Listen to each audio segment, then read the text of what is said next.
স্বীকৃতি নেয়নি সামনে বিজেপি সরকার আবার প্রিয়াঙ্কা মাকামারে বিজেপি সরকার জবাব মারি বছর 340 টাকা এখানে মজুরি সভাপতি নাই মানে প্রিয়াঙ্কা মাকামারে বিজেপি সরকার জবাব মারি ইনকলাব না ইনকলাব না সামনে পৌঁছন নিকাব Berjumlah Bapak Pota sama ni kemak apa BJP nang ni ya. Sampai boceng di kaki hitam hazar dekat BJP nang ni ya. Sampai boceng di kaki petrol dam action dekat BJP nang ni ya. Inklam nak.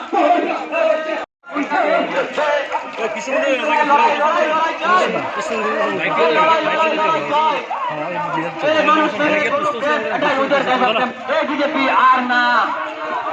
মানুষ মেরে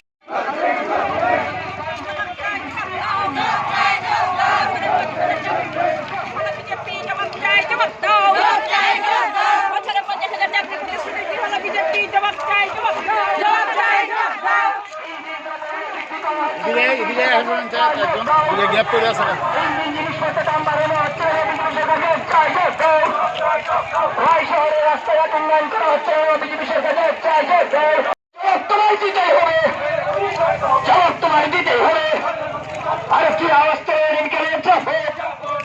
ভারতীয় দাবি সমর্থনে আজকের এই বিক্ষোভ মিছিল চলছেই চলবে ভারতীয় দাবি সমর্থনে আমাদের এই লড়াই আন্দোলন চলছেই চলবে ত্রিপুরা রাজ্যের শ্রমিকের স্বার্থে আমাদের সংগ্রাম চলছেই চলবে গরিব মুহূর্তে মানুষের দৃষ্টি আকর্ষণ করে বাজেট যখন চূড়ান্ত হয় গত বছরে আমরা দান করেছিলাম এই টাকায় হবে না বাজেটে যে টাকা বরাদ্দ করা হচ্ছে এক্ষুনি যে কাজগুলো জরুরি না এগুলো 6 মাস 1 বছর পরে করলেও অসুবিধা হবে না সেই খাতের টাকা আলাদা করে এই ঘরটা করবার জন্য প্রকৃত অর্থে আজকের দিনে যে টাকা লাগবে কেন যে টাকা দিচ্ছে টাকা হবে না সেই টাকাটা পূরণ করে দেওয়ার জন্য রাজ্য সরকারকে উদ্যোগ নিতে হবে আমরা দাবি করছি আমরা এটাও বলেছি কেন্দ্রীয় সরকারের দৃষ্টি আকর্ষণ করুন যেই টাকায় হবে না 2011 আর 2022 আকাশ পাতাল ফারাক হয়ে গেছে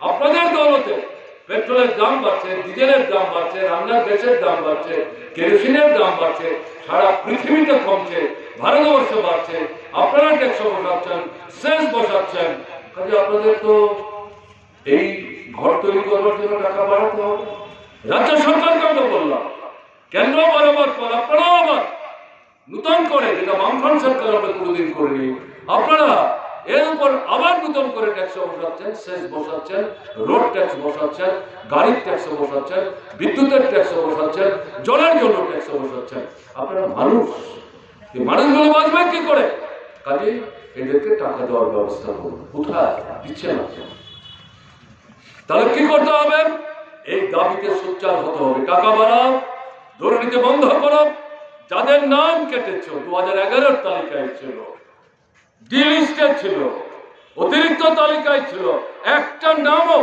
বাদ দেওয়া যাবে না প্রত্যেককে যারা নাম অন্তর্ভুক্ত ছিল তাদেরকে ঘর দেওয়ার ব্যবস্থা করতে হবে এবং টাকা বাড়াতে হবে এই দাবিতে আন্দোলন আগামী দিনে আরো ব্যাপক করতে হবে এছাড়া কোনো জাতি ধর্ম বর্ণ সম্প্রদায়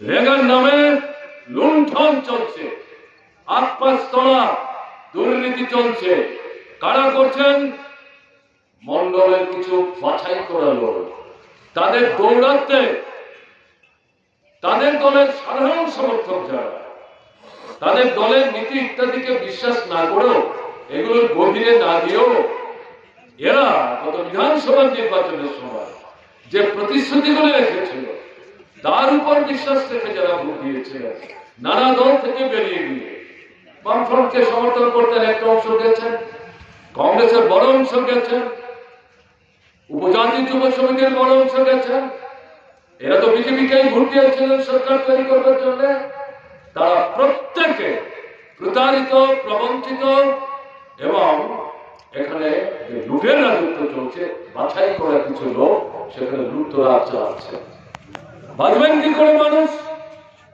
এটা বন্ধ করতে হবে এটা বন্ধ করবার জন্য এই যে আন্দোলনের কর্মসূচি আপনারা নিয়েছেন তার জন্য আপনাদেরকে অভিনন্দন জানাচ্ছি আপনারা পরিচালিত হন তাহলে আবার আরেকটা প্রলোভনের ফাঁদে পা দেবেন।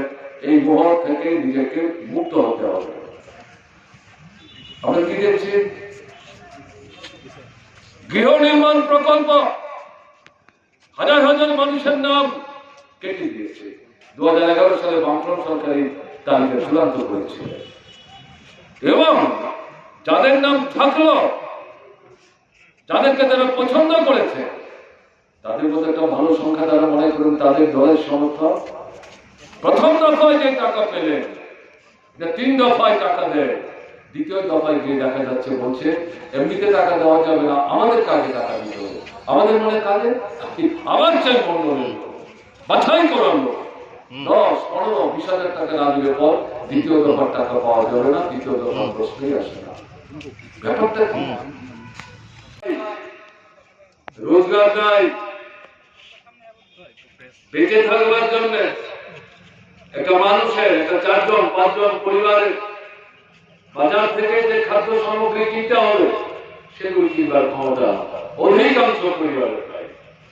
সারা ত্রিপুরার যেমন একটা চেহারা, কয় মহকুমার এটাই চেহারা। এর থেকে বাঁচতে হবে। কে বাঁচাবে? সরকারের দায়িত্ব। সরকারটা কোথায়? এটা জনবিরোধী সরকার, গণদুষ্কর্ম। গত 52 মাসে এই সরকারটা এটা প্রমাণ করে দিয়েছে। এই কাজের জন্য গ্রামের মানুষ নির্ভর করেন রেগার উপর, শহরের মানুষ নির্ভর করেন টুয়েলভের উপর, আর গ্রাম শহরের মানুষ নির্ভর করেন পূর্ত দপ্তরের কাজ, গ্রাম উন্নয়ন দপ্তরের কাজ, বন দপ্তরের কাজ, কৃষি দপ্তরের কাজ, উপজাতি কল্যাণ দপ্তরের মতো গুরুত্বপূর্ণ দপ্তরগুলোর কাজের উপর। কোন দপ্তরে কোনো কাজ নাই। এই কথাগুলো এমনি এমনি বলছি যদি মনে করেন তাহলে ভুল করবেন। গত 13ই মে থেকে 20 জুন, এই 1 মাস 1 সপ্তাহ ধরে আমাদের বিধানসভায় 15 জন যে বিধায়ক আমরা মার্ক্সবাদী কমিউনিস্ট পার্টির আছি, এই বিধায়কেরা ত্রিপুরার 23টা মহকুমা, 8টা জেলা, 57টা ব্লক, একটা ব্লক আমরা যেতে পারিনি দুর্যোগপূর্ণ আবহাওয়ার জন্য, এবং 20টা নগর এলাকা পরিভ্রমণ করেছি। এই এলাকাগুলোতে সাধারণ মানুষ যারা বসবাস করেন, জনগণের সমস্যা নিয়ে ভাবেন, এই সমস্যা থেকে মানুষের উত্তরণের জন্য প্রশাসনের উপর চাপ সৃষ্টি করেন, এরকম হাজার হাজার মানুষের সাথে প্রতিনিধিমূলক আমাদের কথা বলবার শুরু হয়েছে। আমার কাছে 3-4 আগে জেলা সম্পাদক কমরেড রঞ্জিত দেববর্মা জানতে চেয়েছিলেন আজকের এই কর্মসূচিতে আমার পক্ষে উপস্থিত থাকা সম্ভব হবে কিনা। আমি তৎক্ষণাৎ কোন রকম ডায়েরি কনসাল্ট না করেও বলেছি, ওয়াইডে যদি এই কর্মসূচি হয়, অন্য যে কোনো কর্মসূচি থাকুক, সেগুলো অ্যাডজাস্ট করে হলো আমি যাবো, আমি অংশগ্রহণ করবো। এখানে আমি বক্তৃতা করতে আসিনি, মূলত আপনাদের সাথে আপনাদের বিক্ষোভ মিছিলে অংশগ্রহণ করে যে দাবিগুলো তো আপনারা সোচ্চার হবেন তার অংশীদার হওয়ার জন্য এখানে এসেছি।